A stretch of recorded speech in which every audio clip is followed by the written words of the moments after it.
experience anxiety all the time. Yes, I experience anxiety. Yeah, mostly during tests because like I get really nervous. Yeah, I do experience anxiety a lot. Okay. Yeah, of course.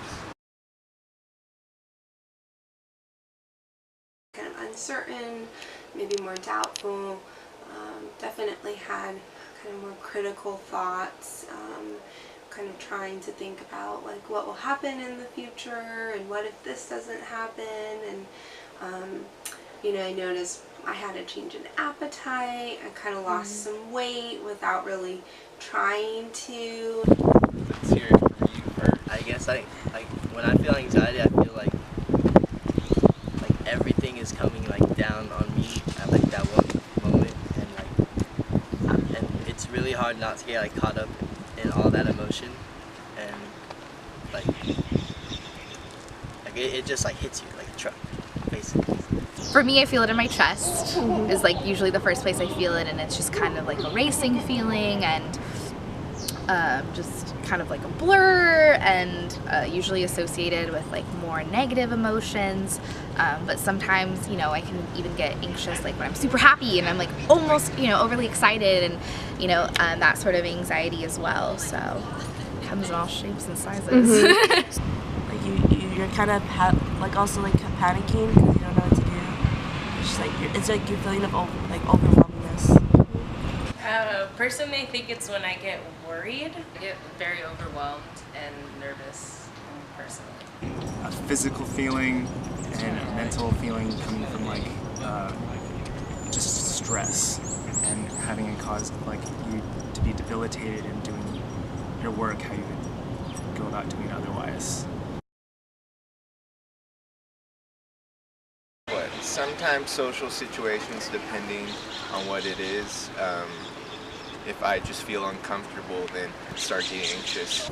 Stressful situations heighten my already kind of anxiety, such as like definitely school can be a lot. The pressure to, you know, perform and schoolwork and all those things. Definitely issues with family and other things of that nature can be, you know, triggering for my anxiety as well. A lot of my anxiety is caused from school around like midterms and finals, when a lot of stuff's all due at the same time, and you have to separate yourself mentally from like doing one thing at a time versus having all of the stuff that you know you have to do and just thinking about all of it all at once.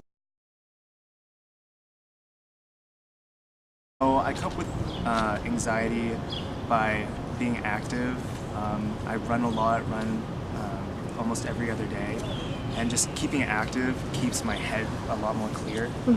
And you have to make personal time to step away from the work that you're doing in order to like kind of relax and be able to work better. Prioritize sleep, prioritize eating, and prioritize time with others. I try to focus on my breathing, so just like in, out, and just staying calm.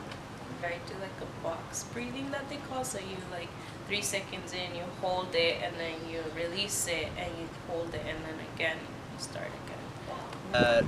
For me, just a quiet place to just relax, or just people to talk to, like someone that makes you feel safe. I actually do yoga, and I go to the beach, and that's what I did today because I was feeling kind of anxious today.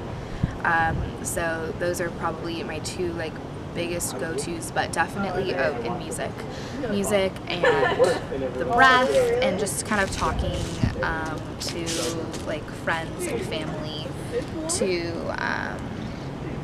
you know, kind of just reflect on situations or get help.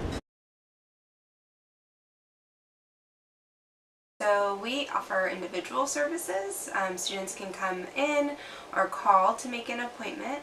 Then they'll meet with a counselor and discuss kind of what their concerns are, what kind of symptoms they're having, and counselors can give individual feedback. We also have different groups that are specialized to help students with anxiety. So this semester we have stress and anxiety support group. That's on Mondays. And then on Thursdays we have depression and anxiety support groups, since oftentimes depression and anxiety can co-occur and some of the symptoms are similar. But students who can't make those specific groups can also get support in our yoga, art, and meditation group, women's group, health and wellness support. Okay. Yes. Anxiety is helpful. Oftentimes anxiety gets a bad rap, like it's not good to be anxious, but it does keep us safe. It alerts us. I think any kind of symptom that we experience is an opportunity for us to create awareness and reflect.